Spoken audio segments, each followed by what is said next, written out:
मैं फिर से 20 साल की हो गई हूँ। वही दिन जब मुझे अपना जीवन साथी चुनना था। पिछले जन्म में चेन जिंग मेरा पति था, जिसकी वजह से एक व्यापारी की बेटी होने के बावजूद मुझे मान सम्मान मिला।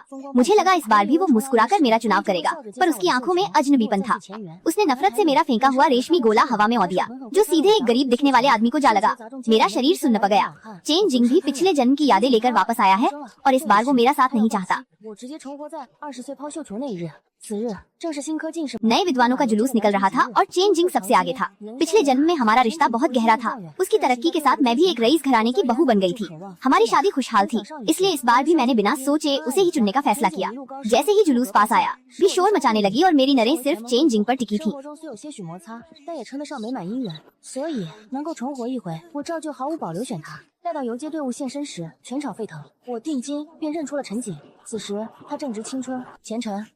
पिछले जन्म में उसकी मौत के 10 साल बाद मैं मरी थी, तो इतने समय बाद उसे देख मेरा दिल भर आया, पर मैं उसकी आंखों की गवाहट नहीं देख पाई। शेन परिवार व्यापार में बानाम था और मैं भी बेटी होने के नाते चाहती थी कि मेरा जीवन साथी भी काबिल हो। 6 महीने पहले जब चेन जिंग शहर आया था, तब वो कंगाल था।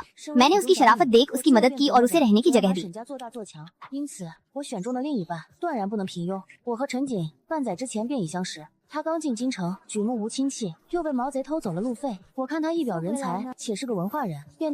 उसने वादा किया था कि वो मेरा ये एहसान कभी नहीं भूलेगा। धीरे धीरे हम एक दूसरे को चाहने लगे और आज मैंने सबके सामने उसे अपना पति चुनने का मन बना लिया था। मुझे पूरा यकीन था कि सब कुछ पिछले जन्म की तरह ही होगा, पर जैसे ही मैंने रेशमी गोला उसकी तरफ फेंका, उसने मेरी तरफ एक अजीब नजरों से देखा।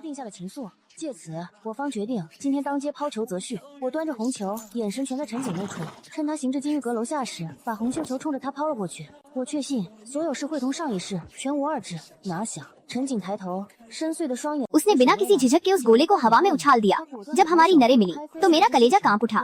ये वो प्यार भरी नरें नहीं थी जो मैं जानती थी। वो गुलाबी के एक कोने में खे एक हट्टे कट्टे लेकिन फटेहाल आदमी को जा लगा। चारों तरफ सन्नाटा छा गया।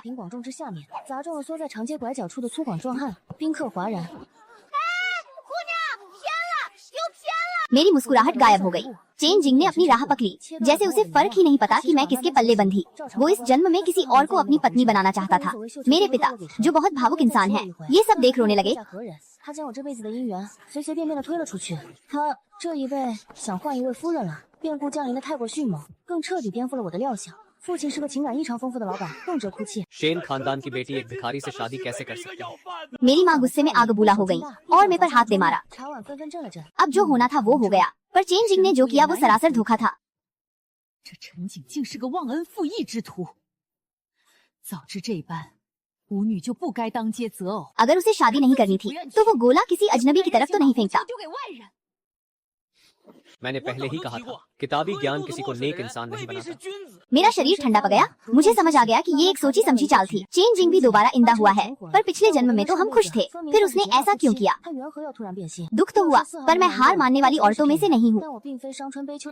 मुसीबत आ ही गई है तो रोने से कुछ नहीं होगा। तभी एक भारी आवाज गूंजी। मैं भिखारी नहीं हूँ, मेरा नाम जी निंगशेंग है। मैं यहाँ काम करने आया था, इसलिए कपे थोए गंदे हैं। 这阵子恰好在城里干活，没法返回府内替换衣衫，如此狼狈了些。 आप फिक्र न करें, मैं आप पर बोझ नहीं बनूंगा। जैसे ही मेहमान जाएंगे, मैं यहाँ से चला जाऊंगा। हम मान लेंगे कि ये रिश्ता कभी हुआ ही नहीं। उसका नाम सुनते ही मेरा दिल ओर से धका। जी निंगशेंग, वही शूरवीर योद्धा जिसने अकेले दम पर अपने भाई बहनों को पाला था। 20 साल की उम्र में वो फौज में भर्ती हुआ और अपनी ताकत के दम पर नाम कमाया। 30 की उम्र तक वो एक महान सेनापति बन चुका था, जिसकी बहादुरी के किस्से मशहूर थे। वो गरीबी में भी किसी ऊंचे पहाड़ की तरह अडिग था। उसकी आंखें बहुत प्रभावशाली थी। मैंने उसे पहले भी घोड़े पर सवार जीत कर आते देखा था। इस धूल से सने आदमी के लिए मेरे मन में इत बगई। पिताजी को लगा कि वो पीछा छोड़ना चाहता है, तो वो खुश हो गए। ये तो बहुत अच्छी बात है। अगर तुम ये रिश्ता तोड़ना चाहते हो, तो हम तुम्हें खाली हाथ नहीं भेजेंगे। पैसे लाओ। पर जी निंगशेंग ने हाथ उठाकर उन्हें रोक दिया। शेन साहब, इसकी जरूरत नहीं है। ये गोला मेरी तरफ नहीं फेंका गया था और न ही मैंने इसे जानबूझकर पका है। ये महज एक इत्तेफाक था। मैं इसके बदले एक कोई भी नहीं लूंगा। माँ और पिताजी एक दूसरे का मुंह ताकने लगे, लेकिन अगर बाहर वालों को पता चला कि शेन परिवार अपनी बात से मुकर गया, तो दुनिया हम पर थूकेगी।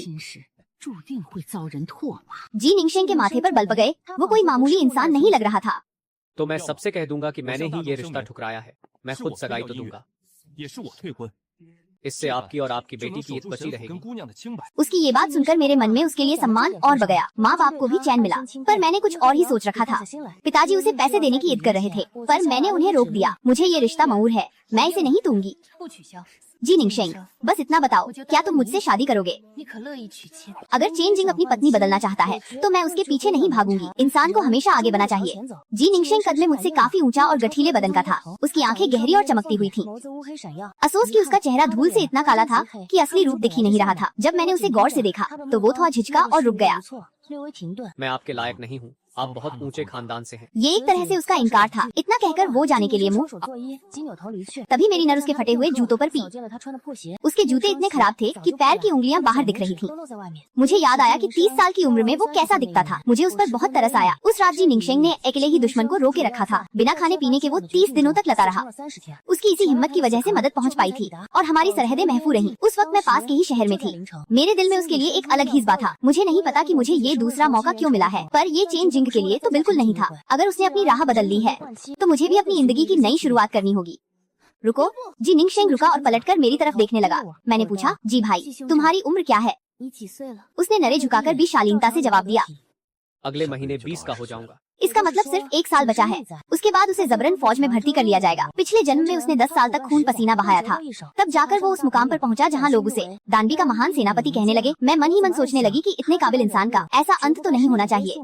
बाहर अचानक मौसम बदल गया और मूसलाधार बारिश होने लगी। मुझे उसे रोकने का एक बहाना मिल गया। बाहर बहुत तेज बारिश हो रही है, तुम अभी घर नहीं जा पाओगे। बेहतर होगा कि तुम आज यहीं रुक जाओ। जी निंगशेंग ने झिझकते हुए मना करना चाहा। कोई है? जी भाई को मेहमान खाने में ले जाओ। उनके लिए अच्छे खाने और शराब का इंतजाम करो, और हाँ, उनके लिए नए कपड़े और जूते भी तैयार रखना। इतनी तेज बारिश में थोड़ी देर में अंधेरा हो जाएगा। वो भला इतनी दूर कैसे जाएगा? नौकरों ने हुक्म माना और उसे अंदर ले जाने लगे। जी निंगशेंग ने बाहर देखा और फिर सिर झुकाकर मान गया। आपका शुक्रिया, आज रात मैं यहीं रुक जाता हूँ। भले ही उसके कपड़े फटे हुए थे, पर उसकी शख्सियत में एक अलग ही चमक थी। भगवान सब ठीक करे। जी परिवार का ये लड़का वाकई बहुत नेक और ईमानदार निकला। उसने न तो कोई जबरदस्ती की और न ही पीछे पड़ा। लेकिन चेन जिन ने तो सारी हदें ही पार कर दी थी। अगर वो मेरी बेटी से शादी नहीं करना चाहता था तो उसे वो लाल गेंद किसी अजनबी की तरफ नहीं फेंकनी चाहिए थी। हाँ, आप बिल्कुल सही कह रहे हैं। अगर इस बार हमारी किस्मत अच्छी न होती तो हमारी बेटी की जिंदगी पूरी तरह बर्बाद हो जाती। क्या उस चेन जिन को जरा भी खौफ नहीं था? अगर वो लाल गेंद किसी अपराधी के हाथ लग जाती तो क्या होता? ये सुनकर मैंने भी चैन की एक गहरी सांस ली। शुक्र है कि वो लाल गेंद जी निंगशेंग के पास जाकर गिरी। इसे बदकिस्मती के बीच मिली एक बहुत बड़ी राहत ही कहेंगे। उस रात बाहर मूसलाधार बारिश हो रही थी। नींद और बेहोशी के बीच मुझे ऐसा लगा जैसे मैं किसी गहरे सपने में खो गई हूँ। समझ नहीं आ रहा था कि ये हकीकत है या कोई पुरानी याद। मुझे सपने में चेन जिन की मौत वाला वो दिन दिखाई दिया। उसने देश के लिए अपनी जान दे दी थी। डाकुओं से लड़ते हुए वो शहीद हो गया था। जब सरकारी फौज को उसकी लाश मिली तो उसने अपनी बाहों में एक ऊंचे अधिकारी के बच्चे को कसकर भींचा हुआ था। उस बच्चे की जान तो बच गई, पर चेन जिन अपनी जान गंवा बैठा। चेन जिन हमेशा से ही बहुत शांत और गंभीर स्वभाव का इंसान था। लोग उसे घमंडी और सबसे अलग थलग रहने वाला समझते थे। उसके आसपास हमेशा एक अजीब सी खामोशी छाई रहती थी। मेरे साथ भी उसका रिश्ता हमेशा औपचारिक और मर्यादित ही रहा। यहाँ तक कि उसे अपने बच्चों की भी कभी ज्यादा परवाह नहीं थी। मैंने कभी सपने में भी नहीं सोचा था कि वो किसी अजनबी के बच्चे के लिए अपनी जान तक दांव पर लगा देगा। अगली सुबह अनले के शोर ने मेरी नींद तोड़ दी।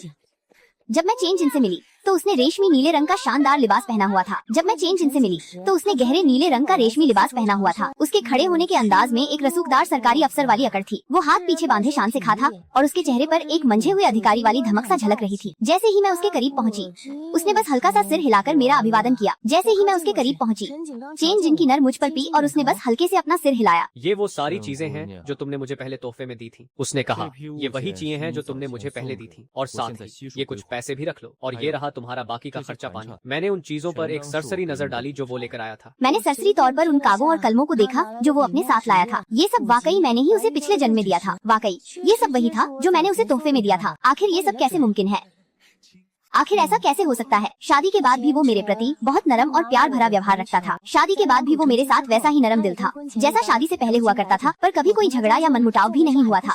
हमारे बीच कभी कोई अनबन या परेशानी वाली बात नहीं हुई थी। हर जगह पैसा पानी की तरह बहाया और सिफारिशें की। उसने हर जगह पैसे खिलाकर अपने लिए रास्ते सा कर लिए थे, और उसने भी एक आदर्श दामाद का फर्ज बखूबी निभाया था। वो शेन परिवार के एक आदर्श दामाद की तरह अपनी सारी जिम्मेदारियां निभा रहा था। वो इतना पत्थर दिल और बेरुखा कैसे हो गया?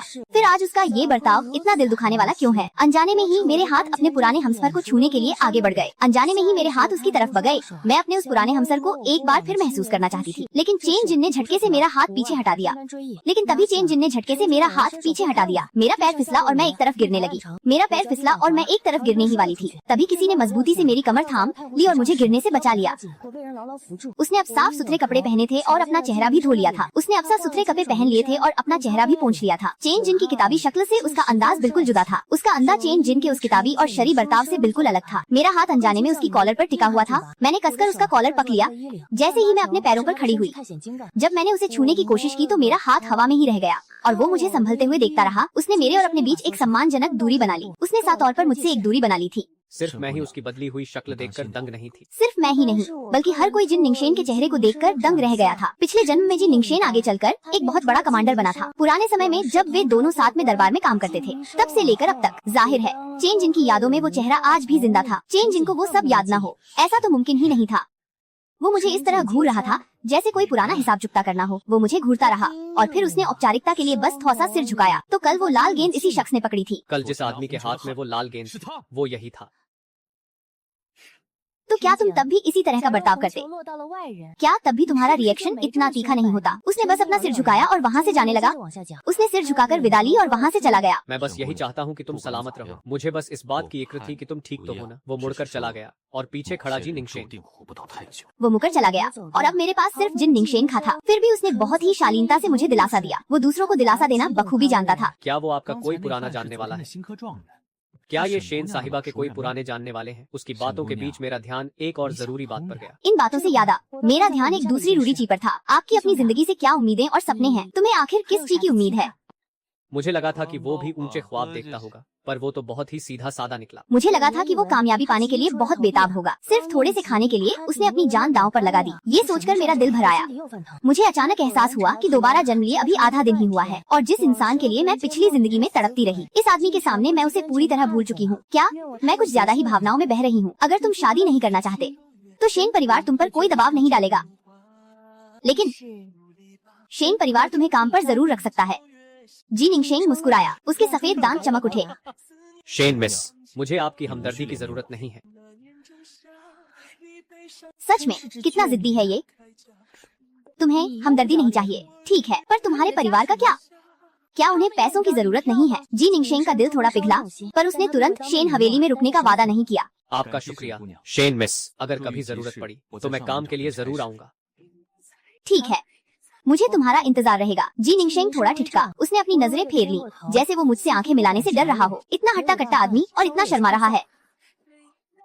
खैर, जी निंगशेन वहाँ से चला गया। मुझे लगा कि शादी का ये किस्सा यहीं खत्म हो गया, पर 2 दिन भी नहीं बीते थे कि पूरे शहर में अफवाहें फैल गईं। लोग कहने लगे कि शेन परिवार अपनी जुबान से मुकर गया और एक गरीब गांव वाले को ठुकरा दिया। उन्हें लगा कि हम उसे नीचा दिखा रहे हैं। जब मैं बाहर निकलती तो लोग मुझ पर उंगलियां उठाते। शेन परिवार की बेटी तो किसी बड़े अफसर से शादी करना चाहती है। वो इस मामूली आदमी को क्यों चुनेगी? वो आदमी जिसने रेशमी गोला पकड़ा था, जरूर शेन परिवार ने उसे कुछ पैसे देकर भगा दिया होगा। वो गाँव वाला भला ऐसा रिश्ता क्यों ठुकराएगा? पक्का उसे डराया धमकाया गया होगा। कुल मिलाकर मुझ पर लालची होने का ठप्पा लग गया और इसका असर शेन परिवार के कारोबार पर भी पड़ने लगा। काफी सोचने के बाद मैं जी निंगशेन के घर पहुंच ही गई। रास्ता पूछते पूछते आखिरकार मेरी गाड़ी एक खेत के पास रुकी। वहाँ घास फूस की 3 झोपड़ियाँ थीं। हालत काफी खराब थी, पर आंगन बहुत ही साफ सुथरा और सलीके से सजा हुआ था। दीवार के पास पुदीने की क्यारियाँ थीं, जो लहरा रही थीं। हवा के साथ उनकी ताज़ा खुशबू मन को सुकून दे रही थी। आंगन में 2 छोटे बच्चे लिखना सीख रहे थे। मुझे देखते ही उनकी मासूम आंखें हैरानी से भर गईं। वो मुझे बड़े गौर से देख रहे थे। मैं तुम्हारे बड़े भाई से मिलने आई हूँ। मेरी नजर दीवार पर कोयले से लिखे कुछ शब्दों पर पड़ी। लिखावट बहुत ही दमदार और सलीके वाली थी, जो देखने में बहुत ही सुंदर लग रही थी। वो दोनों बच्चे दीवार पर लिखे उन्हीं शब्दों को जमीन पर उतारने की कोशिश कर रहे थे। ये दीवार पर किसने लिखा है? ये मेरे बड़े भाई की लिखावट है। बड़े भाई पढ़ाई में बहुत तेज हैं। अगर उन्हें हमारा पेट न पालना होता तो वो अब तक बड़े अफसर बन चुके होते। ये सुनकर मैं दंग रह गई। भविष्य के उस महान जनरल के बारे में मुझे एक नई बात पता चली थी। मैंने अपनी नौकरानी से मिठाई निकलवाई, जिसे देखकर बच्चों के मुंह में पानी आ गया, पर उन्होंने अपना सिर हिला दिया। भाई ने कहा है कि बिना मेहनत के कुछ नहीं लेना चाहिए। हम ये नहीं खा सकते। अब समझ आया कि जी निंगशेन मुझसे शादी क्यों नहीं करना चाहता था। वो वाकई ऊंचे उसूलों वाला इंसान है और उसके भाई बहन भी बिल्कुल वैसे ही हैं। मेरा इरादा और भी पक्का हो गया। मैं शेन परिवार की बेटी हूँ। तुम्हारे भाई ने मेरा रेशमी गोला पकड़ा था, तो अब से मैं तुम्हारी भाभी हुई, और भाभी कोई पराई नहीं होती। इसलिए ये मिठाई तुम बेझिझक खा सकते हो। बच्चे कभी मिठाई को देखते तो कभी मुझे। तभी पीछे से एक साया मुझ पर पड़ा। मुड़कर देखा तो सामने जी निंगशेंग का चेहरा था। उसे करीब देखकर मेरी धड़कनें तेज हो गईं। पिछले कई सालों में अपने पति चेन जिन के अलावा मैं कभी किसी मर्द के इतने करीब नहीं आई थी, किसी दूसरे मर्द को इतने करीब से देखे हुए। तो जैसे जमाना बीत गया था। चेन जिन के साथ बच्चे होने के बाद हमारे बीच नजदीकियां खत्म सी हो गई थी। वो काम का बहाना बनाता और मैं घर के कामों में उलझी रहती। साथ ही बच्चों की परवरिश में चेन जिन ने कभी कोई दूसरी औरत नहीं रखी, इसलिए मुझे कभी उस पर शक ही नहीं हुआ। शेन मिस, आप यहाँ क्या कर रही हैं? मैंने नजरें उठाई। हमारी आंखें मिली। उस सख्त दिखने वाले आदमी के चेहरे पर हल्की सी लाली छा गई थी। मैं पिछली जिंदगी में एक शादीशुदा औरत रह चुकी थी, इसलिए मैं कोई नासमझ लड़की नहीं थी। एक ही नजर में समझ आ गया कि वो शर्मा रहा है। पहले चेन जिन भी कभी कभी शर्माया करता था, पर पता नहीं कब से वो मेरे सामने इतना पत्थर दिल हो गया कि दुनिया इधर की उधर हो जाए। उसके चेहरे पर शिकन तक नहीं आती। मैंने साफ कह दिया, जी भाई, मैं यहाँ आपसे शादी की बात करने आई हूँ। वो हक्का बक्का रह गया और मैंने उसे बोलने का मौका ही नहीं दिया। इस दामाद पर तो अब मेरा ही हक होगा। अगर आप अपने बारे में नहीं सोचना चाहते तो कम से कम अपने छोटे भाई बहनों के भविष्य का तो सोचिए। मुझसे शादी करने के बाद मैं उन्हें सबसे अच्छे स्कूल भेज पाऊंगी। एक व्यापारी के लिए फायदा सबसे ऊपर होता है और इस वक्त जी निंगशेंग के साथ रिश्ता जोड़ना मेरे लिए सबसे बड़ा फायदा है। मुझे अपनी किस्मत तो बदलनी ही है, साथ ही मैं उसकी किस्मत भी बदलना चाहती हूँ। चेन जिन की वजह से मैं किसी और की मदद करना नहीं छोड़ूंगी, बल्कि अब तो मुझे किसी बात का डर भी नहीं है। भले ही आगे चलकर जी निंगशेंग इस रिश्ते को तोड़ दे, पर बिना कोशिश किए कैसे पता चलेगा कि ये रास्ता कैसा है। जी निंगशेंग का दिल पिघलने लगा था। जी भाई, आप फिक्र मत कीजिए, मैं आप पर किसी भी चीज के लिए दबाव नहीं डालूंगी। शादी के बाद मैं आपको पूरा वक्त दूंगी, जब तक आप खुद इस रिश्ते को दिल से स्वीकार न कर लें। जी निंगशेंग पागलों की तरह मुझे देखता रहा। उसकी वो गहरी और नशीली आंखें किसी को भी अपना दीवाना बना दे। पिछले जन्म में वो मरते दम तक कुंवारा ही रहा था। भैया, भाभी इतनी सुंदर हैं, हाँ कर दीजिए ना। पर मैं जानती थी कि जी निंगशेंग एक स्वाभिमानी इंसान है। काफी देर हो चुकी थी, मुझे भूख भी लग रही थी, तो मैंने वहीं खाना खाने की इच्छा जताई। वो मान गया। वो पूरे वक्त खाना बनाने में लगा रहा। उसने एक बार भी मेरी तरफ नहीं देखा, पर मुझे महसूस हो रहा था कि उसकी नजरें हर पल मुझ पर ही थीं। जब मेज पर मछली की डिश आई तो उसे देखकर ही मेरे मुंह में पानी आ गया। खुशबू इतनी लाजवाब थी कि भूख और बढ़ गई। मैंने बचपन से ही दुनिया भर के पकवान चखे थे, पर मानना पड़ेगा, जी निंगशेंग के हाथों में जादू था। मामूली चीजों से भी उसने इतना जायकेदार खाना बना दिया था। जी निंगशेंग ने मेरी तरफ एक नजर डाली, जैसे उसे डर हो कि कहीं मुझे खाना पसंद न आए। जी भाई, आप तो कमाल के कुक हैं। मेरे रेस्टोरेंट के शेफ भी आपके आगे फेल हैं। आप जैसे इंसान के लिए तो लड़कियों की लाइन लग जाएगी। किस्मत अच्छी है मेरी कि मैं आपसे सही वक्त पर मिल गई। मेरी बात सुनते ही जी निंगशेंग शर्म से लाल हो गया, जैसे उसके मुंह में शब्द ही न बचे हों। वो मुड़ा और बर्तनों को बार बार साफ करने लगा। फिर वो एक साफ प्याला ढूंढ कर लाया और मेरे लिए चाय परोसी। उसने घर की सबसे अच्छी चीजें मेरे सामने रख दी थी। मेरा दिल भर आया। उसे देखते हुए मुझे पिछले जन्म के उस महान सेनापति की याद आ गई, जब मदद पहुँचने वाली थी। तब वो एक दीवार के सहारे तलवार थामे खड़ा था। उसने आखिरी दम तक हार नहीं मानी थी। अनगिनत तलवारों के वार सहने के बाद भी वो झुका नहीं था। उसकी वो बहादुरी आज भी मेरी आंखों के सामने थी। मैंने लाओ यू को भी साथ बैठकर खाना खाने को कहा। जी निंगशेंग थोड़ा असहज महसूस कर रहा था। मैंने खुद अपने हाथों से उसे खाना परोसा। जी भाई, आप थोड़ा और खाइए। सच कहूँ तो मैंने बचपन से अपने पिता के साथ व्यापार सीखा है। मेरी पारखी नजर कभी धोखा नहीं खाती। मैं दावे के साथ कह सकती हूँ कि आप भविष्य में बहुत बड़े इंसान बनेंगे। जो भी आपसे शादी करेगी वो बहुत खुशनसीब होगी। आप कभी किसी पर बोझ नहीं बनेंगे। चेन जिन तो उस भेड़िए जैसा था जिसने किताबें पढ़ी हों, जो पहले तो मेरा पैसा लेता रहा, पर जब बिजनेस में बुरा वक्त आया तो उसने पैसों को ही सब कुछ मान लिया। इन दोनों में से कौन बेहतर है, ये फैसला मैं पहले ही कर चुकी थी। सच तो ये है कि चेन जिन को वो सब लौटाने की जरूरत नहीं थी। मैं उसके पीछे हाथ धोकर नहीं पड़ने वाली थी। एक बिजनेसमैन को नफा नुकसान की अच्छी समझ होती है। जो चीज हाथ से निकल गई मैं उसका अफसोस नहीं करती। ये जो थोड़ी बहुत झिझक है वो बस कुछ पल की है, इससे किसी की जान नहीं जाती। जी निंगशेंग हैरान होकर मुझे देखने लगा और अगले ही पल उसे जोरों की खांसी आने लगी। मैं उठी और उसकी पीठ थपथपाने लगी, पर इससे तो उसकी खांसी और बढ़ गई। उसका चेहरा और गर्दन शर्म से लाल हो गए थे। वो वाकई बहुत मासूम था, जरा सी बात पर घबरा जाता था। शुक्रिया मिस चेन, मैं ठीक हूँ, मैं खुद संभाल लूंगा। मैं जबरदस्ती नहीं करूंगी, बस आराम से बैठ जाओ। पिछले कुछ दिनों से बारिश बहुत तेज हो रही है। बाहर का नजारा देखकर लग रहा है कि जल्द ही तेज हवाएं चलने वाली हैं। मैं पूरे दिल से आपके लिए ये छोटा सा तोहफा लाई हूँ। लगता है आज बाहर टहलने के लिए मैंने सही वक्त नहीं चुना। अभी कुछ ही देर हुई थी कि बाहर जोरों की बारिश शुरू हो गई। गाँव की कच्ची सड़कें कीचड़ से भर गयी। अब गाड़ी आगे ले जाना नामुमकिन था। मेरी बात में ज्यादा दम तो नहीं था, पर मैं अपनी जिद पर अड़ी रही। इतनी भारी बारिश में अब हम क्या करेंगे। मुझ जैसी कमजोर लड़की के लिए इस मौसम में राजधानी लौटना मुमकिन नहीं है। आज के लिए हमें आपकी मदद की जरूरत होगी। लाओ यू और मैं एक दूसरे को अच्छे से जानते थे। लाओ यू ने फौरन कोचवान और गार्ड्स को जरूरी निर्देश दिए। उसने उन सबको रात भर गाड़ी में ही सोने के लिए कह दिया। आज हवेली से निकलते वक्त मैं अपने साथ कुछ रोटियां और पानी लाई थी। मेरे नौकरों के लिए इतना खाना काफी होगा। जी निंगशेंग फौरन काम में जुट गया और सब कुछ व्यवस्थित करने लगा। उसने पत्थरों के ढेर से बिस्तर निकाला और बड़ी कुशलता से चादरें बिछा दी। झोपड़ी छोटी जरूर थी पर बहुत साफ सुथरी थी। मैं जी निंगशेंग को काम करते हुए और उसके हाथों को गौर से देख रही थी। उसके हाथ वाकई बहुत फुर्तीले थे, जैसे लिखने या कढ़ाई करने के लिए बने हों। वो सुई भी इतनी सफाई से चलाता था कि कोई भी दंग रह जाए। घर के कामों में उसकी ये निपुणता और उसका ये भारी भरकम शरीर, ये दोनों चीजें आपस में बिल्कुल मेल नहीं खाती थीं। अचानक मेरे मन में एक खूबसूरत भविष्य की तस्वीर उभरने लगी। बीते कल की याद आई। चेन जिन मेरे साथ बहुत नरम दिल थे, पर हमारे बीच जैसे कोई खालीपन था, कोई कमी थी। न कभी वो नजदीकी थी और न ही कभी दिल खोलकर बातें हुई। आखिरकार मुझे समझ आया कि वो रिश्ता बस नाम का ही था। आधी रात को मैं उस पुरानी और फीकी पड़ चुकी रजाई में लेटी थी। पास ही लकड़ी के तख्त से हल्की सी आवाज सुनाई दे रही थी। वो जी निंगशेंग था जो चुपके से करवट बदल रहा था। शायद उसे नींद नहीं आ रही थी, पर वो कोई शोर भी नहीं करना चाहता था, इसलिए वो बस धीरे से अपनी जगह बदल रहा था। बिटिया, मैंने काफी देर तक जी बाबू को गौर से देखा है। वो हर काम बहुत सावधानी से करते हैं। दूसरों का ख्याल रखना उन्हें बखूबी आता है। गरीबी को छोड़ दें तो उनमें कोई बुराई नहीं है। मैंने अपनी आंखें झपकाईं और जानबूझकर थोड़ी तेज आवाज में कहा, वो मेरे भाई की तरह हैं। अगली सुबह जी निंगशेंग की आंखों के नीचे काले घेरे थे। उसे देखकर साफ लग रहा था कि वो पूरी रात नहीं सोया। मैंने उसकी उन गहरी आंखों में झांकते हुए कहा, मैं पूरी रात तुम्हारे घर में रुकी हूँ। अगर तुमने शादी के लिए हाँ नहीं की तो मेरी बदनामी हो जाएगी। जी निंगशेंग के होंठ फड़फड़ाए, पर वो नाराज नहीं हुआ। उसके हाथों में मिट्टी का एक कटोरा था जिसमें ताजा उबले हुए 2 सफेद अंडे थे। शायद ये उसने खास मेरे नाश्ते के लिए बनाए थे। पास ही खड़े उसके छोटे भाई बहन उन अंडों को टकटकी लगाए देख रहे थे। उनके मुंह में पानी आ रहा था। मुझे लगा कि शायद ये उनके घर के आखिरी 2 अंडे थे, लेकिन वो दोनों बस खामोशी से देखते रहे जब तक उनके बड़े भाई कुछ न कहें। उनकी हिम्मत नहीं थी कुछ मांगने की। मैंने मंदिर के सामने रखी पूर्वजों की तख्तियों की ओर देखा और सीधे उनके पास चली गई। जी बाबू के माता पिता, मैं शेन हवेली की अय्युए हूँ। आज से मैं आपके इन बच्चों की जिम्मेदारी लेती हूँ। अब से मैं इनका पूरा ख्याल रखूंगी। आप जहाँ कहीं भी हों, अब आप बेफिक्र हो सकते हैं। शादी के बाद मैं फिर से आप दोनों का आशीर्वाद लेने आऊंगी। जी निंगशेंग अब मना नहीं कर सका। उसकी आंखें नम थीं। उसने अंडों का कटोरा मेरी तरफ बढ़ाया। ये अभी गर्म है, पहले तुम खा लो। पर मैंने वो अंडे उसके छोटे भाई बहनों में बांट दिए। इन बच्चों को अभी बढ़ने के लिए अच्छे खाने की ज्यादा जरूरत है। एक बार शेन हवेली पहुंचने के बाद तुम सब मेरे अपने परिवार की तरह होगे। जी परिवार के तीनों भाई बहनों के पास ज्यादा कपड़े नहीं थे। मेरे पास तो बहुत कीमती सामान था, पर उनके पास चलते वक्त उनके पास बस एक झोला था। निकलते समय जी निंगशेंग ने एक आखिरी बार अपनी उस टूटी झोपड़ी को देखा। मैंने अपना हाथ उसके कंधे पर रखा। मैंने उसे हौसला दिया। उसे अब और दुखी होने की जरूरत नहीं थी। मुझे यकीन था कि वो एक दिन बड़ा सेनापति बनेगा और मैं हमेशा उसका साथ दूंगी। जी निंगशेंग को लगा कि मैं शायद उसे छेड़ रही हूँ। उसका पूरा शरीर अकड़ गया, जैसे वो घबरा रहा हो, पर उसने मेरा हाथ नहीं हटाया और मुझे अपना कंधा थामे रहने दिया। मैं अपनी हंसी नहीं रोक पाई। जी भाई, घबराओ मत। मैंने पहले ही कहा था, जब तक तुम पूरी तरह तैयार नहीं हो जाते तब तक हम सिर्फ नाम के पति पत्नी रहेंगे।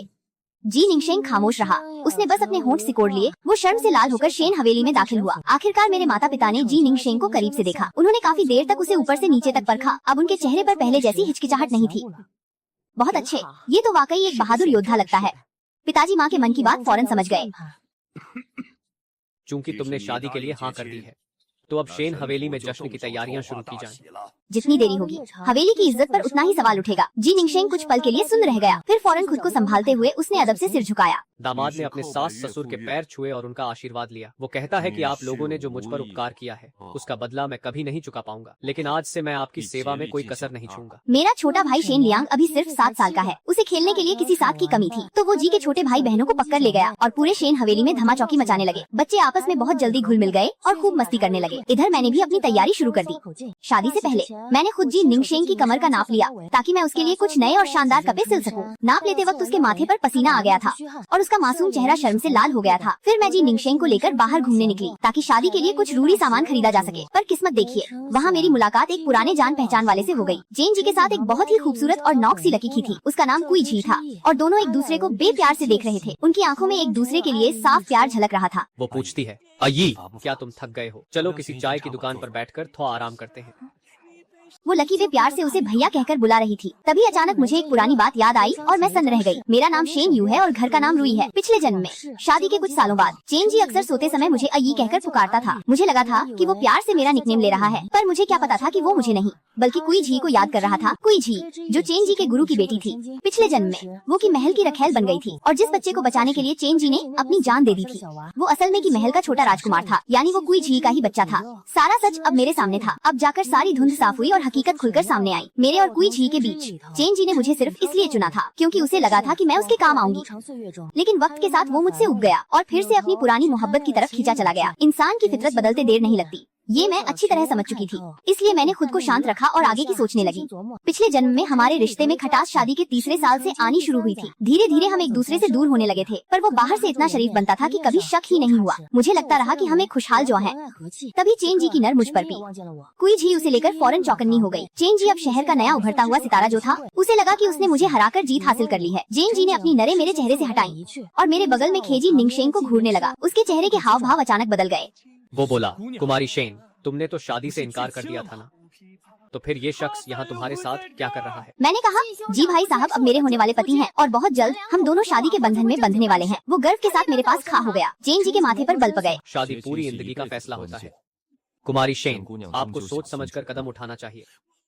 इस जैसे इंसान के साथ जिसकी किस्मत में ही मौत लिखी है, वो कभी तुम्हारा सही जीवन साथी नहीं बन सकता। मैंने पलटकर कहा, एक एहसान फरामोश इंसान से तो ये लाख गुना बेहतर है। चेन जी को अपनी ताकत और ओहदे का बहुत घमंड था। उसने गुस्से में अपना हाथ झटक दिया।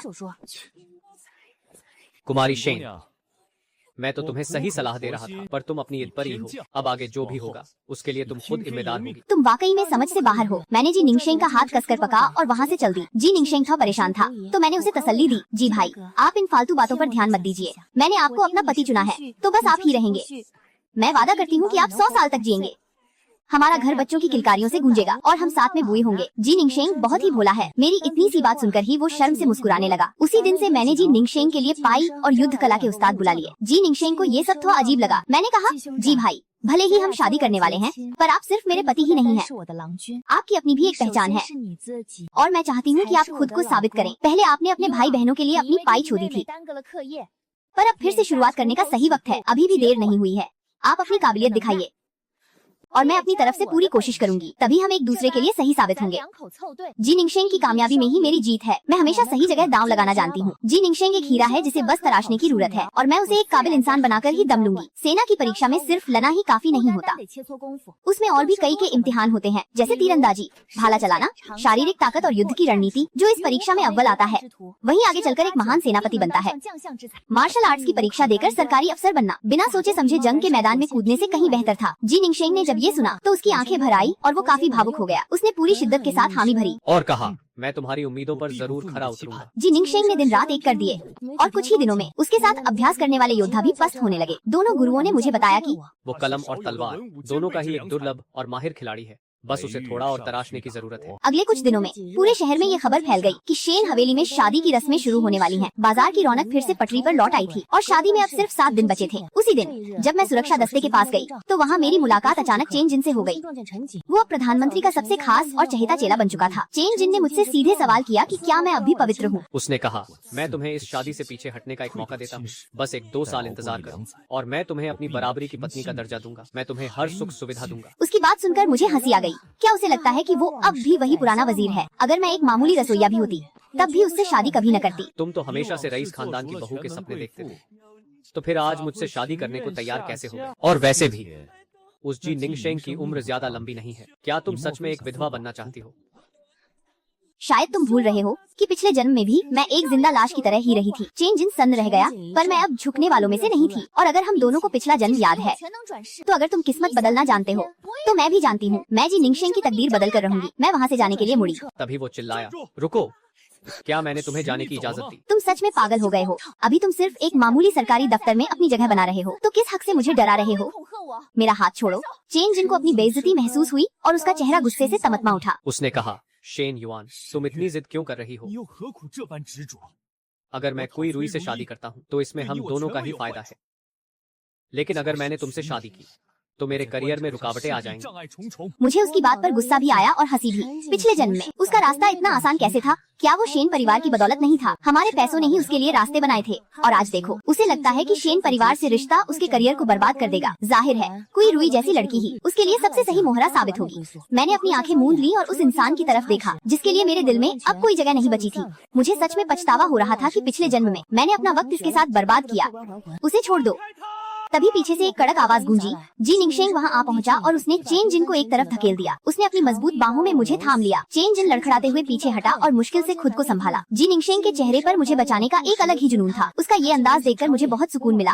अब मुझे न सिर्फ अपने होने वाले पति पर भरोसा था, बल्कि उस महान योद्धा पर भी जो वो भविष्य में बनने वाला था। पिछले जन्म में जी निंगशेंग ने पूरे शहर की रक्षा की थी।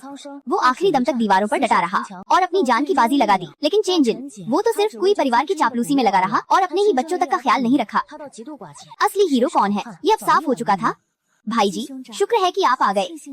पिछले जन्म में चेन जिन ने मुझसे कहा था कि उसे एक संस्कारी और शांत लड़की पसंद है, इसलिए मैं हमेशा खुद को दबाकर रखती थी और अपनी असली भावनाओं को छुपा लेती थी। पर अब मैं अपनी मर्जी की मालिक थी और मेरा ये बेबाक अंदाज देखकर चेन जिन आग बबूला हो गया। उसे ऐसा लगा जैसे मैंने उसकी नाक काट दी हो। तुम दोनों, ये सब क्या बकवास है?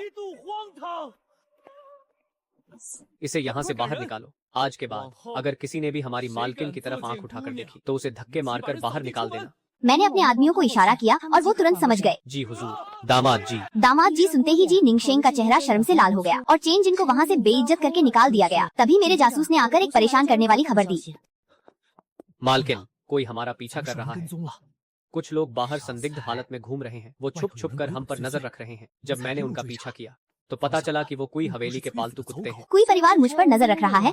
बूढ़े कुई के पास इतना फालतू वक्त तो नहीं होगा कि वो मुझ जैसी एक मामूली व्यापारी लड़की के पीछे पड़े। इसका मतलब साफ है, कुई रुई ने मुझे अपना जानी दुश्मन मान लिया है। व्यापारियों को राजनीति के इन झगड़ों से दूर ही रहना चाहिए। अगर चुई रुई मेरे खिलाफ कोई चाल चल रही है तो वो यकीनन मेरे लिए मुसीबत ही करेगी। इसलिए मैंने सोचा कि क्यों न मैं ही पहल करूं और मैंने ढोल नगाए बजवा दिए ताकि पूरी गली के लोग तमाशा देखने के लिए जमा हो जाएं। मैं शेन युए आज अपनी इस गहनों की दुकान को अपने पति के नाम करती हूँ। आज से मेरे पति ही इस दुकान के मालिक होंगे। शेन परिवार की दौलत का कोई अंत नहीं है, इसलिए एक दुकान देना हमारे लिए कोई भी बात नहीं थी। मैं चाहती थी कि दुनिया को हमारे रिश्ते के बारे में पता चले ताकि मैं जिंग यिनशेंग को अपना बना सकूं और चुई रुई को अपनी ताकत दिखा सकूं। मैं उसे अब और छिपाकर नहीं रखना चाहती थी। उस दिन मैं जिंग यिनशेंग का हाथ पकड़कर पूरे शहर में घूमती रही और जो भी मिलता उससे यही कहती कि मेरा पति दुनिया का सबसे हैंडसम इंसान है। शाम होते होते जिंग यिनशेंग मेरी बातों से किसी छोटे बच्चे की तरह शर्मा गया था। वो अपनी आंखें झुकाए बस मुस्कुराए जा रहा था। मुझे एहसास हुआ कि अब उसके मन में कोई डर या झिझक नहीं बची थी। जब हमारी पालकी शेन हवेली के पास रुकी और जिंग यिनशेंग ने मुझे नीचे उतरने में मदद की, तब मैंने धीरे से उसके माथे को चूम लिया। वो घबराकर अपने होंठ चबाने लगा और बालों में हाथ फेरने लगा। उसका दिल जोर जोर से धक रहा था और उसकी सांसें भी तेज हो गई थी। तभी मैंने उसके गले में हाथ डाला और धीरे से कहा, गली के बाहर कोई हम पर नजर रख रहा है। बस जैसा मैं कह रही हूँ वैसा नाटक करो ताकि शादी से पहले कोई बिन बुलाया मेहमान खलल न डाले।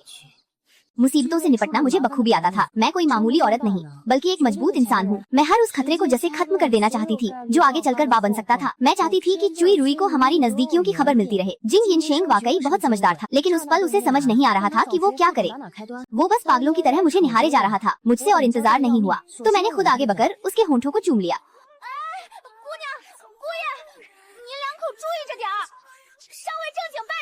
सिर्फ 2 दिनों के भीतर मेरे और जिंग यिनशेंग के चर्चे पूरे शहर में आग की तरह फैल गए। सबको पता चल गया था कि हम दोनों एक दूसरे के प्यार में पागल हैं। लोग कहने लगे कि मैं सिर्फ उसकी खूबसूरती पर मरती हूँ। अफवाहों का बाजार गर्म था। लोग कह रहे थे कि शेन युए आखिर एक व्यापारी की बेटी ही तो है। उसकी सोच कितनी छोटी और दिखावे वाली है। वो सरेआम इस तरह की हरकतें कैसे कर सकती है? लेकिन कुछ लोग ऐसे भी थे जिन्हें हमारी प्रेम कहानी सुनने में बामजा आ रहा था। बेशक कुछ लोग मेरा मजाक भी हो रहे थे कि मैं उस विद्वान के लायक नहीं हूँ। लेकिन जिंग यिनशेंग और मेरी जुई एकदम परफेक्ट है। इस हंगामे के बाद मेरे जासूसों ने खबर दी कि चुई हवेली के लोगों ने अब हमारा पीछा करना छोड़ दिया है। फिर भी मैं पूरी तरह बेफिक्र नहीं थी। मैंने अपने आदमियों को हवेली और दुकानों पर की नजर रखने को कहा ताकि कुछ भी गब होते ही मुझे तुरंत खबर मिल जाए। जी मालकिन। देखते ही देखते शादी का शुभ दिन भी आ गया। मेरे पिता ने मेरी योजना के मुताबिक 3 दिनों तक दावत का इंतजाम किया। शाम ढलते ही फेरों के बाद मुझे नए कमरे में ले जाया गया और जैसे ही जिंग यिनशेंग करीब आया, अन्ने अपनी सहेलियों के साथ हंसती हुई वहाँ से चली गई। उनकी खिलखिलाहट पूरे कमरे में गूंज रही थी। लाल जोए में जिंग यिनशेंग बहुत ही प्रभावशाली और हैंडसम लग रहा था। मैं तो उसे बस देखती ही रह गई। स्वामी, आप वाकई बहुत सुंदर लग रहे हैं। तुम भी बहुत खूबसूरत लग रही हो। मैंने जानबूझकर उसे छेते हुए कहा, स्वामी, मुझे पता है कि आप अभी इस सब के लिए तैयार नहीं हैं, तो क्यों न हम अलग अलग सोएं। और वो बेचारा जमीन पर बिस्तर लगाने के लिए तैयार हो गया। उसके चेहरे पर अजीब सी कशमकश साफ दिख रही थी। वो चुपचाप जाकर बैठ गया। मैं जल्दी से नहाने चली गई और जब बाहर आई तो जिंग यिनशेंग पहले ही जमीन पर अपना बिस्तर लगा चुका था। उसने अपनी आंखें बंद कर ली थीं और सोने का नाटक कर रहा था, लेकिन मैं देख सकती थी कि घबराहट के मारे उसका गला सूख रहा था। मैं उसके पास गई और घुटनों के बल बैठ गई। जैसे ही उसने आंखें खोली वो मुझे देखकर दंग रह गया। मैं उस वक्त बेहद खूबसूरत और दिलकश लग रही थी, बस वो खुद को रोक नहीं पा रहा था। मैंने उसका हाथ पकड़कर उसे खा किया और हम दोनों ने शराब के प्याले उठाए। एक दूसरे के हाथों में हाथ डालकर मैंने एक घूंट भरा। मैंने उसे उकसाते हुए कहा, पी लीजिए। उसने पहले कभी शराब नहीं पी थी, इसलिए एक ही प्याले में उसकी नजरें डगमगाने लगी। शेन कुमारी, आप सच में बहुत प्यारी हैं। मैंने अपना सिर झुकाकर शर्माते हुए कहा, तो क्या आप आज भी जमीन पर ही सोएंगे? अगले दिन माँ ने मुझसे पूछा कि क्या हमारे बीच सब ठीक हुआ। मैंने कहा कि अभी इसकी कोई जल्दी नहीं है। जिंग यिनशेंग अब बहुत मेहनती हो गया था। वो माता पिता की सेवा करने के साथ साथ पाई और तलवारबाजी का अभ्यास भी करता। हर शाम वो मुझे दुकान से लेने हवेली आता। अगले दिन जब सूरज सिर पर छाया और मैं सोकर उठी तो जिंग यिनशेंग वहाँ नहीं था। अन्ले मुझे देखकर मुस्कुराने लगी और मेरा मजाक उड़ाते हुए बोली, लगता है आप रात भर सोई नहीं है। मैंने पहले ही अन्ले से एक खास का बनवाया था। ये एक महंगी दवा थी ताकि अभी बच्चा न हो और इससे सेहत पर भी कोई बुरा असर नहीं पता। मैं और जिंग यिनशेंग अभी बहुत छोटे थे। हमें अभी जिंदगी में बहुत कुछ हासिल करना था। अभी बच्चा पालने का सही समय नहीं था। जब मुझे यकीन हो जाएगा कि जिंग यिनशेंग अब पूरी तरह काबिल हो चुका है और वो हमारे परिवार की हिफाजत कर सकता है, तभी मैं इस घर के वारिस के बारे में सोचूंगी। उससे पहले माँ बनने का ख्याल भी मेरे मन में नहीं आएगा। आखिर वो गया कहाँ? पता चला कि वो तो सुबह सवेरे ही घर से निकल गया था। शायद वो पूरी रात सोया भी नहीं था। पहले उसने माता पिता के पैर छुए और फिर अपनी पाई और अभ्यास में जुट गया। इस वक्त भी वो अपनी किताबों में ही डूबा हुआ था। जिंग यिनशेंग का ये जुनून देखकर मैं दंग रह गई। उसे देखकर मेरे शरीर में एक अजीब सी सिहरन दौड़ गई। उसकी ऊर्जा और लगन वाकई काबिले तारीफ थी। उसका मुकाबला करना किसी के बस की बात नहीं थी। तभी तो पिछले जन्म में उसने अपनी ताकत के दम पर पूरे शहर को फतह कर सिंहासन हासिल किया था। लेकिन शाम ढलने तक भी मेरी उससे मुलाकात नहीं हुई। ऐसा लग रहा था जैसे वो जानबूझकर मुझसे बच रहा है। वो शायद मेरा सामना नहीं करना चाहता था। देर रात जब मैंने गहरी नींद का नाटक किया तब वो दबे पाँव कमरे के अंदर आया। वो बिस्तर के पास खा होकर बस मुझे निहार रहा था। तभी मैंने अचानक अपनी आंखें खोली और उसकी गर्दन पकड़ी। मैंने पूछा, तुम मुझसे छिप क्यों रहे हो? ये सुनकर जिंग यिनशेंग का चेहरा शर्म से लाल हो गया। वो हिचकिचाते हुए बोला, मैं पसीने से तरबतर हूँ और मुझ में से बदबू आ रही है। मैंने उसे नहीं छुआ और इद की, साफ साफ बताओ आखिर भाग क्यों रहे हो? वो मुस्कुराया और अपनी गलती मानते हुए बोला, मैं डर गया था कि कहीं मेरी वजह से तुम्हें तकलीफ न हो। उसकी मासूमियत देखकर मेरा गुस्सा शांत हो गया। तभी उसने अपनी जेब से एक छोटी सी शीशी निकाली। उसने बताया कि वो ये दवा वैद्य जी के यहाँ से लाया है।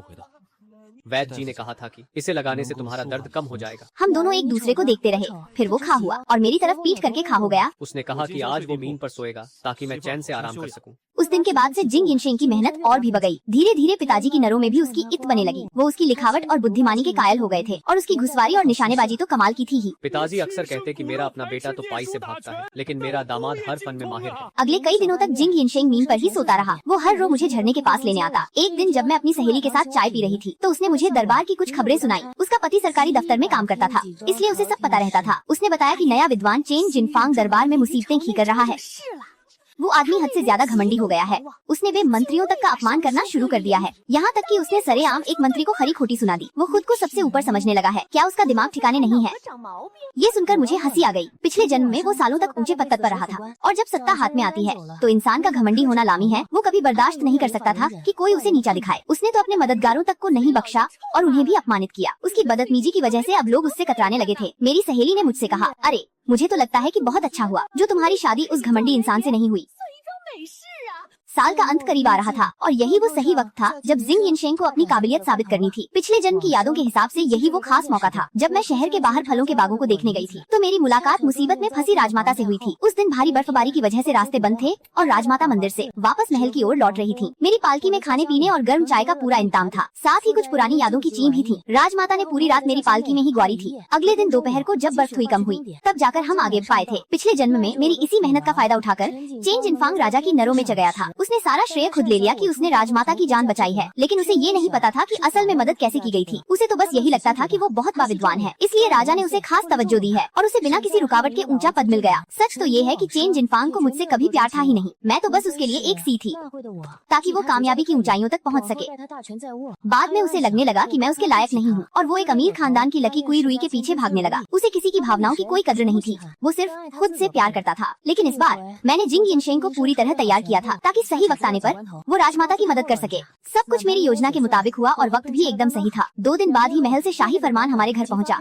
राजा इस बात से बहुत खुश थे कि जिंग यिनशेंग ने राजमाता की रक्षा की है। उसे दरबार में बुलाया गया और राजा ने उसे इनाम मांगने को कहा, जैसा मैंने उसे सिखाया था। उसने कोई धन दौलत नहीं मांगी, उसने बस राजा से एक छोटी सी गुजारिश की। उसने अगले साल मार्च में होने वाली सैन्य परीक्षा में बैठने की अनुमति मांगी ताकि उसे अपनी बारी के लिए 3 साल का लंबा इंतजार न करना पे और वो जल्द से जल्द अपनी काबिलियत साबित कर सके। सम्राट ने जब सवाल किए तो जिंग यिनशेंग ने बिल्कुल वैसा ही कहा जैसा मैंने उसे सिखाया था। उसने बड़ी गंभीरता से कहा कि देश का सम्मान और अपमान हम सबकी जिम्मेदारी है। एक आम नागरिक होने के नाते मैं भी अपनी पूरी ताकत झोंकने को तैयार हूँ। आज के दौर में सेना कमजोर पड़ चुकी है। भले ही सम्राट को एक विशाल फौज विरासत में मिली हो, लेकिन बाहरी दुश्मन बहुत ताकतवर और क्रूर हैं। जिंग यिनशेंग की बातों ने सम्राट का दिल जीत लिया और उन्होंने सबके सामने उसे अपनी मंजूरी दे दी। घर लौटते ही जिंग यिनशेंग ने मुझे पीछे से कसकर गले लगा लिया। उसने अपना सिर मेरी गर्दन के पास झुका लिया। मेरी प्यारी पत्नी, तुम इतनी समझदारी भरी बातें कहाँ से सीखती हो? तुम सच में मेरी किस्मत चमकाने वाली परी हो। जब से तुम मेरी जिंदगी में आई हो तभी से मुझे एक असली मर्द होने का एहसास हुआ है। मैंने पहले ही सब कुछ सोच लिया था, इसीलिए मैंने उसे तुरंत भेजा ताकि वो अपनी किस्मत आजमा सके। मुझे उम्मीद नहीं थी कि वह सच में राजमाता की जान बचा लेगा। मैं अपनी पत्नी को कभी निराश नहीं होने दूंगा। एक बार मुझे अपना साम्राज्य खड़ा करने दो, फिर मैं तुम्हें हमेशा अपने पास रखूंगा। चाहे वो तुम्हारी जूनियर हो या कोई और, कोई तुम्हें मुझसे छीन नहीं पाएगा और न ही किसी की हिम्मत होगी कि तुम्हें नीचा दिखाए। देखते ही देखते 3 महीने बीत गए। मार्शल आर्ट्स परीक्षा की वो सुबह आ ही गई। मैंने जिंग यिनशेंग के कपड़ों पर एक बाज की आकृति काढ़ी थी ताकि वह दुश्मनों के लिए काल बन सके। भाभी, आपका ये बाज तो किसी बीमार चूजे जैसा लग रहा है। मेरे पास इस बात का कोई जवाब नहीं था। सच तो ये है कि सिलाई कढ़ाई में मेरा हाथ थोड़ा तंग ही है। जाने से पहले उस शख्स ने मुझे अचानक अपनी बाहों में भर लिया। पत्नी, तुम बस मेरे दिल पर राज करो। साफ कहूँ तो मैं चाहता हूँ कि तुम्हारे दिल में सिर्फ मेरा ही नाम रहे। हूँ, बस कुछ ही समय की बात है। मैं उस औरत को धूल चटा दूंगा। मैं उसे तुम्हारी नजरों के सामने कभी सिर उठाने लायक नहीं छोड़ूंगा। ये पागल इंसान, इसकी वो पुरानी शर्म और झिझक कहाँ गायब हो गई? अब तो ये और भी ज्यादा जिद्दी होता जा रहा है। इस बार मार्शल आर्ट्स परीक्षा के नियम बदल गए थे। अब ये मुकाबला 3 दिनों तक चलना था। मैंने अपने भरोसेमंद लोगों को तैनात कर दिया था ताकि किसी भी अनहोनी की स्थिति में जिंग यिनशेंग की रक्षा की जा सके। इन 3 दिनों में दूसरा भाई हर सुबह जल्दी उठता और कुबेर देव की पूजा करके उनसे जीत की दुआ मांगता। मुझे समझ नहीं आ रहा था कि वो ऐसा क्यों कर रहा है। क्या अब कुबेर देव जीत का आशीर्वाद भी देने लगे हैं? मुझे जिंग यिनशेंग पर पूरा भरोसा था, लेकिन फिर भी घबराहट हो रही थी। 3 दिन बाद एक तेज रफ्तार घोड़ा दौड़ता हुआ शेन परिवार की हवेली के बाहर आकर रुका। वो सरकारी दूत था जो खुशखबरी लेकर आया था। बधाई हो शेन साहब, बहुत बहुत बधाई। महाराज ने आपके दामाद को खुद चुना है। वे अब नए मार्शल आर्ट्स चैंपियन बन गए हैं। तख्ता पलट के बाद से ही सम्राट को योद्धा बहुत पसंद थे। वे इस परीक्षा को बहुत गंभीरता से लेते थे और चुनाव में काफी सख्त थे। जिंग यिनशेंग ने अपनी तीरंदाजी से सबको हैरान कर दिया था। इतिहास में पहली बार ऐसा हुआ था कि किसी मार्शल चैंपियन को सीधे एक बड़ा पद दिया जा रहा था, वरना पहले तो सालों तक अंगरक्षक बनकर सेवा करनी पड़ती थी। सम्राट का खास चुना हुआ ये चैंपियन अब कामयाबी की बुलंदियों पर था। पिताजी की आंखों में खुशी के आंसू आ गए। उन्होंने तुरंत मुनीम को बुलाया और दूत को इनाम के तौर पर ढेर सारी चांदी दी। दूत भी शेन परिवार की दरियादिली देखकर झुककर सलाम करने लगा। माँ की खुशी का तो ठिकाना ही नहीं था। आखिर दामाद किसका है? मेरी बेटी की किस्मत तो आसमान छू रही है। भले ही विद्वान पति न मिला हो, पर अब तो साक्षात योद्धा मिल गया है। जिंग यिनशेंग अभी तक घर नहीं लौटा था। उसे महल में आयोजित जश्न की दावत में शामिल होना था। पूरी हवेली रोशनी से जगमगा रही थी। रात काफी बीत चुकी थी। जब जिंग यिनशेंग वापस आया तब तक मैं सो चुकी थी। अगले दिन जब मैं उठी तो बाहर काफी चहल पहल थी। दरबार में जिंग यिनशेंग का दबदबा बढ़ता ही जा रहा था। एक बार उसने किसी लड़की को उठाकर पटक दिया था, जिसके बाद अब कोई भी लड़की उसके पास फटकने की हिम्मत नहीं करती थी। जिंग यिनशेंग दौड़कर आया और मुझे गले लगा लिया। सिर्फ उसकी पत्नी को ही उसे छूने का हक था। पूरे दरबार में चर्चा थी कि ये नया चैंपियन अपनी पत्नी का कितना दीवाना है और उसे ये खिताब काफी पसंद भी आ रहा था। उसी दिन चेन जिन फिर से नजर आया। वो बहुत कमजोर हो गया था और उसकी आंखों का वो घमंड अब गायब था। मुझे खबर मिली थी कि उसे देश निकाला दिया जा रहा है। अगर किसी ने उसकी मदद नहीं की तो अगले कुछ सालों तक उसका वापस राजधानी लौटना नामुमकिन था। जिंग यिनशेंग की जीत के बाद शहर में सब कुछ बदल गया था। लॉर्ड कुई ने उसे बहुत पहले ही छोड़ दिया था और नया उत्तराधिकारी चुन लिया था, लेकिन उसे इतनी जल्दी सजा कैसे मिल गई? शायद ये सब जिंग यिनशेंग की ही चाल थी। जिंग यिनशेंग अब सम्राट का सबसे करीबी और भरोसेमंद सिपाही था। उसकी हर बात सम्राट के आदेश की तरह मानी जाती थी। वह सिर्फ एक ताकतवर योद्धा ही नहीं था, बल्कि मुश्किल हालातों में उसकी सूझबूझ भी कमाल की थी। लेकिन जिंग यिनशेंग बहुत ज्यादा जलनखोर भी था। आज भी वह चेन जिनका नाम सुनते ही चिढ़ जाता था। मेरे चेहरे की ये खामोशी देखकर तुम्हें क्या लगा? आखिर बात क्या है?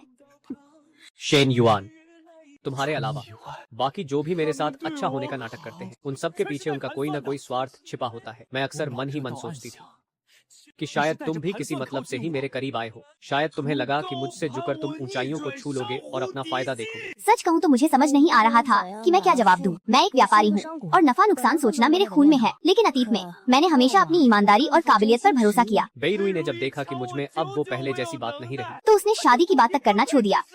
और दरबार के वो निकम्मे अधिकारी वो बार बार मेरे प्रस्तावों को ठुकराते रहे। आखिर उनकी औकात ही क्या है। अब जाकर मुझे समझ आया कि चेन जिनको इतनी भी हार क्यों झेलनी पड़ी। वो अपनी कामयाबी के नशे में चूर और बहुत ज्यादा घमंडी हो गया था। उसकी इसी फितरत ने उसे सबकी आंखों का कांटा बना दिया।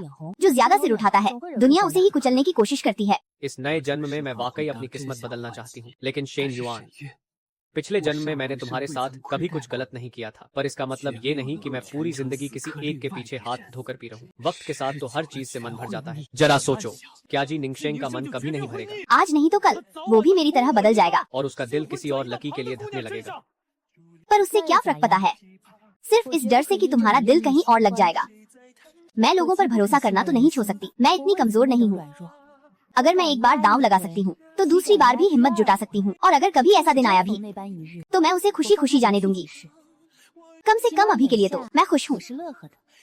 मुझे इस साथ से मिलने वाली छोटी छोटी खुशियाँ बहुत प्यारी हैं। चेन जिन वहाँ खा ये सब सुनता रहा और फिर एक दर्द भरी हंसी हंसा। जब वो मुआ तो उसके कंधों पर हार का बोझ साफ दिख रहा था। तभी अचानक जी निंगशेंग तेजी से वहाँ पहुँचा। उसकी नजरें सिर्फ मुझ पर टिकी थीं, जैसे आसपास कोई और हो ही नहीं। उसने जानबूझकर चेन जिन को जोर से धक्का दिया। चेन जिन लखा गया और गिरते गिरते बचा, लेकिन उसने कोई हंगामा नहीं किया। उसके चेहरे पर एक अजीब सी हार और पछतावा था। जी निंगशेंग ने शरारत भरी मुस्कान के साथ कहा, मेरी प्यारी पत्नी, तुम्हारा पति तुम्हें घर ले जाने और खाना खिलाने आया है। एक बार फिर नए साल का वक्त आया। दुश्मनों ने सीमाओं पर हमला कर दिया था। हालात बहुत नाजुक थे। जी निंगशेंग ने खुद आगे बढ़कर युद्ध में जाने का फैसला किया। मुदेश के सेनापति काफी बुजुर्ग हो चुके थे, फिर भी उन्होंने कमान संभाली। जी निंगशेंग उनकी सेना का एक जांबाज योद्धा बनकर निकला। सेना के रवाना होने से पहले मैं तुरंत सम्राट से मिलने दरबार पहुंची। मैंने अपने परिवार की 80% संपत्ति उनके चरणों में रख दी ताकि उसे सेना के खर्च के लिए इस्तेमाल किया जा सके।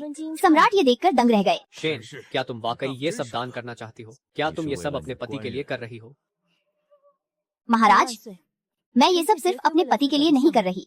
अगर देश ही नहीं रहेगा तो घर कैसे बचेगा? जब देश में शांति और खुशहाली होगी तभी तो हमारा व्यापार और आगे पाएगा।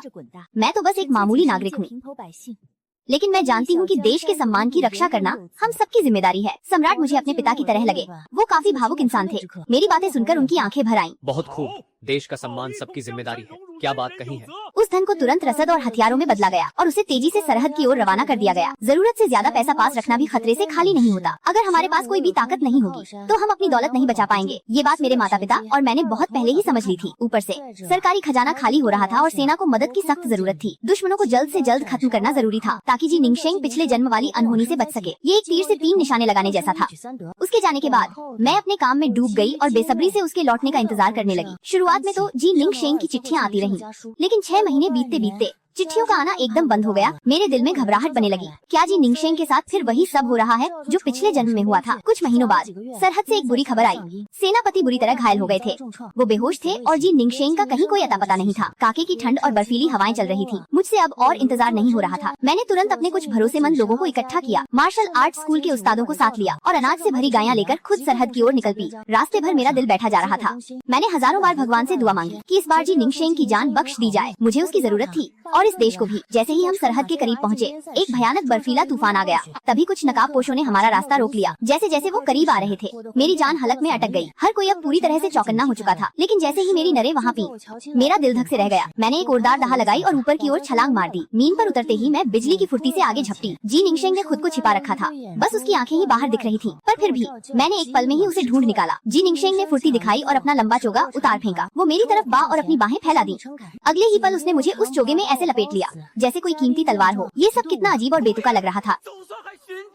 जी निंगशेंग मुझे लेकर सीधे उनके सैन्य शिविर की ओर चल पा। बात जैसे कहीं पीछे छूट गए थे। ये सब बस एक सोची समझी चाल और नाटक था। दरअसल मुख्य सेनापति सच में बेहोश हो गए थे और जी निंगशेंग ने मरने का नाटक किया था ताकि दुश्मन अपनी सतर्कता छो दे। टेंट के अंदर आग जल रही थी जिससे वहाँ काफी गर्माहट थी। मैं कंबलों में दुबक गई। वहाँ मुझे जी निंगशेंग की जानी पहचानी खुशबू आ रही थी। वो घुटनों के बल बैठा और अपने दोनों हाथों से मेरे पैरों को पककर उन्हें गर्माहट देने के लिए मलने लगा। मेरे सूजे हुए लाल पैरों को देखकर वो खामोश रहा, पर उसकी आंखों में दर्द साफ था। काफी देर बाद उसने भारी आवाज में कहा, मुझे तुम्हारी बहुत याद आई। तुम्हारी यादें हमेशा मेरे साथ थीं। मैंने भी तुम्हें बहुत याद किया। वैसे सुनो, मैं अपने साथ ढेर सारी जी बूटियाँ लाई हूँ और अपनी जान जोखिम में डालकर यहाँ तक पहुँची हूँ। मुझे पूरा यकीन है कि इनसे सेनापति की जान बच जाएगी। जी निंगशेंग ने मुझे कसकर गले लगा लिया। ऐसा लग रहा था जैसे वो मुझे खुद में समा लेना चाहता हो। मेरी जान, तुम हमेशा ऐन मौके पर मेरे सामने आ जाती हो। सच बताओ, क्या भगवान ने तुम्हें मेरे लिए ही भेजा है, मेरी रक्षा करने के लिए? जी निंगशेंग ने तुरंत सेनापति के लिए दवा तैयार करने का आदेश दिया। कुछ समय के लिए मैं उसी कैंप में रुक गई। अब जी निंगशेंग की योजना पूरी तरह से रंग ला रही थी। जंग की शुरुआत इतनी खामोशी से हुई कि किसी को भनक तक नहीं लगी। जब तक दुश्मन को खबर हुई, हमारी सेना उन पर काल बनकर टूट रही थी। 15 दिनों के भीषण हमले के बाद सेनापति को आखिरकार होश आ गया। अब जी निंगशेंग ने पूरी कमान अपने हाथों में ले ली थी। वो अपनी सेना लेकर सीधे दुश्मन के गम में जा घुसा। सेनापति ये सब देखकर बहुत खुश थे। उन्हें तसल्ली थी कि उन्हें एक काबिल वारिस मिल चुका है। सेनापति के सभी बेटे जंग के मैदान में शहीद हो चुके थे। उनकी इकलौती बेटी अब साम्राज्य की महारानी थी। आसमान साफ हो गया था और जमी हुई बर्फ पिघलने लगी थी। राजधानी लौटते वक्त जी निंगशेंग के सिपाही अक्सर मेरे पास आकर अपने मालिक की तारीफों के पुल बांधते। कहते कि हमारे सेनापति अकेले ही सैकों पर भारी पते हैं। हाँ, ये बिल्कुल सच है। एक बार तो बर्फीले तूफान के बीच उन्होंने अकेले ही 3 घों को थका कर मार दिया था।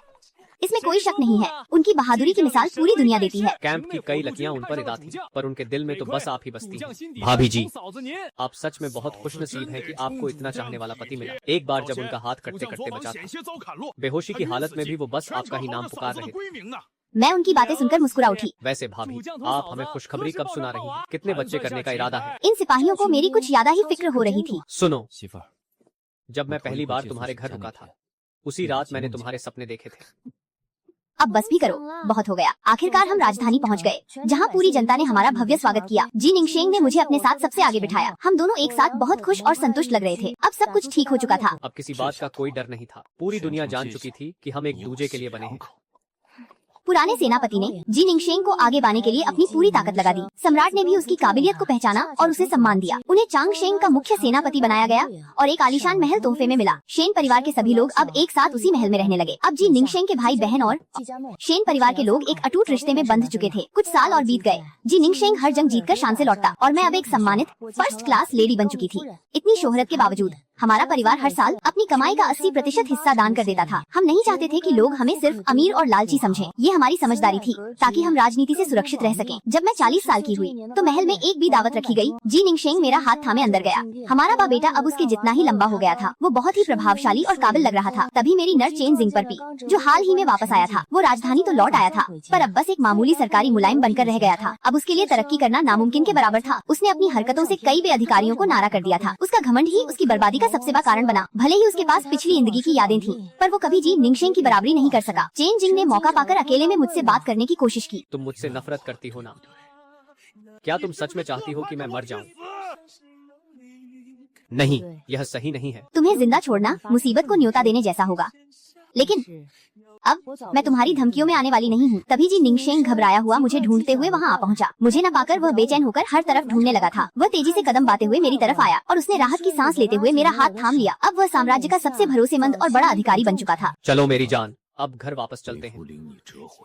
मैंने मुस्कुराते हुए हामी भरी। चेन जिंग को पीछे छोड़ते हुए हम आगे बढ़ गए, जहाँ एक खूबसूरत जिंदगी हमारा इंतजार कर रही थी। अपने सच्चे प्यार का हाथ थामकर जिंदगी बिताना दुनिया की हर मुश्किल और दर्द को भुला देता है। पीछे से चेन जिंग के सिसकने की आवाज आ रही थी, लेकिन अब उसका मुझसे कोई लेना देना नहीं था। वक्त बीतता गया और सरहद पर अब शांति छा चुकी थी। देश में खुशहाली आई और जी निंगशेंग ने सेना से रिटायरमेंट ले ली। अब वह शेन युए के साथ अपने बगीचे में सुकून की जिंदगी बिता रहा था। उनके बच्चों में भी अपने माता पिता के संस्कार साफ दिखाई देते थे। उनका बेटा सरहद की रक्षा करते हुए एक महान सेनापति बना और बेटी ने शेन परिवार के व्यापार को संभाला। उसने ईमानदारी और देश प्रेम की भावना को अपने व्यापार के हर हिस्से में शामिल किया। कभी कभार चेन जिंग की खबर मिल जाती थी। वह जिंदगी भर एक मामूली पद पर अटका रहा और बिल्कुल अकेला रह गया। अपनी जिंदगी के आखिरी दिनों में उसने किसी के हाथ एक खत भिजवाया। उस खत के हर शब्द में सिर्फ पछतावा और दर्द था। दौलत और शोहरत के पीछे भागकर उसने अपनी जिंदगी खुद बर्बाद कर ली थी। सच्चे प्यार को मोहरा समझने का अंजाम यह हुआ कि वह आखिरी वक्त में बिल्कुल अकेला रह गया। शेन युए ने उस खत को बिना पढ़े ही एक तरफ रख दिया और मुस्कुराकर अपने पास बैठे जी निंगशेंग को देखा, जो उसके लिए संतरा छील रहा था। उसे समझ आ गया था कि जिंदगी की कहानी पहले से लिखी हुई नहीं होती। एक अच्छी तकदीर का मतलब अमीर और ताकतवर लोगों के पीछे भागना नहीं है, बल्कि सच्चे दिल के बदले सच्चा दिल पाना और अपनी जिम्मेदारियों को निभाना है। किसी ऐसे इंसान का साथ चुनना जिसके साथ आप जिंदगी के हर रंग को देख सकें और हर सुख दुख में साथ खड़े रह सकें। यही जिंदगी का सबसे खूबसूरत और मुकम्मल अंत है।